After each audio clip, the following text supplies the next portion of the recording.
আমি রান্না করব আর কড়াইটা পোড়াবো না, এটা তো হতেই পারে না। রান্না করা আর কড়া পোড়ানোর সাথে আমার এক নিবিড় সম্পর্ক আছে।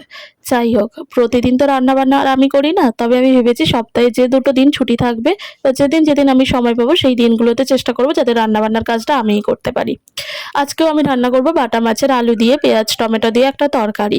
তো সেই মতোই বাটা মাছগুলো ভেজে নিচ্ছি। খুব ছোট ছোট বাটা মাছ, তবে এটা পুকুরের বাটা মাছ। আর জ্যান্ত মাছ খেতে তো সবাই ভালোবাসে, কারণ এখন তো চারিদিকে দেখেছো সব কিছুতেই ভেজাল, মাছেও ভেজাল। তাই এই মাছগুলো একদম পুকুরের জ্যান্ত মাছ, বেশ অনেকটা পরিমাণেই ছিল। তো এটা ফ্রিজে রাখা ছিল মাছটা। আজকে রবিবার, তেমন কোনো কিছুই বাজার করা হয়নি, এই মাছটা দিয়েই কিন্তু আমি বললাম রান্না করব। সেই মতোই রান্নাবান্নাটা আমি শুরু করে দিয়েছি। প্রথমেই মাছগুলোকে খুব ভালো করে ভেজে নেব।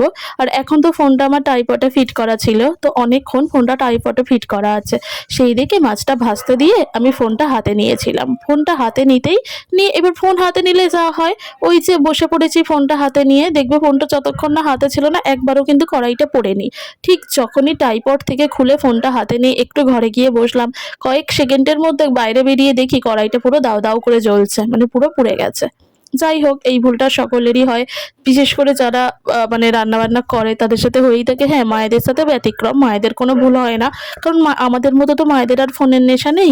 তো যাই হোক, তারপর কড়াইটা আবার মেজে ধুয়ে নিয়ে এখন এদিকে আমি পেঁয়াজটা দিয়ে দিলাম। অল্প পরিমাণ পেঁয়াজ দিয়েই করব, আর আমি না খুব কম তেলে এখন রান্না করার চেষ্টা করছি। তবে মাছগুলো ভাজতে গিয়ে আর মাছের তরকারিটা বানাতে গিয়ে বেশ অনেকটা পরিমাণেই পেঁয়াজ আবার লেগেছে। তবে আমি যতটা সম্ভব চেষ্টা করব এবার থেকে একদম কম তেলে রান্না করার, কারণ তেলটা যে আমাদের শরীরের জন্য কতটা ক্ষতিকর সেটা আমরা সকলেই জানি। কিন্তু কি বলতো, আমরা যেহেতু একদম সাধারণ বাড়ি থেকে বিলং করি, তাই আমাদের না হুট করে ওই তেল কমিয়ে রান্না করাটা হয় না। হয়তো আমি যতটা পারছি চেষ্টা করছি, কিন্তু আমার শাশুড়ি মা যখন রান্না করবে উনি হয়তো একটু বেশি তেল দিয়ে ফেলবে, তবে ওনারও অভ্যাস আছে তেল কম দিয়ে রান্না করার। কিন্তু তাও এক এক সময় মনে হয় আমার যে তরকারি খেয়ে এই তরকারিটা অনেক বেশি তেল দেওয়া হয়েছে, এরকমটা। তো এদিকে টমেটো রসুন পেঁয়াজ তারপর কাঁচা লঙ্কা সমস্ত কিছু ভালো করে কষিয়ে নেওয়ার পরে এখন আমি পরিমাণ মতো জিরে গুঁড়ো দিয়ে দিলাম, লবণ হলুদও দিয়েছি। আর সাথে না আমি পরে কাশ্মীরি রেড চিলি পাউডারও অ্যাড করেছিলাম। সেই সমস্ত কোনো কিছুই আর আমার ভিডিও করা হয়নি।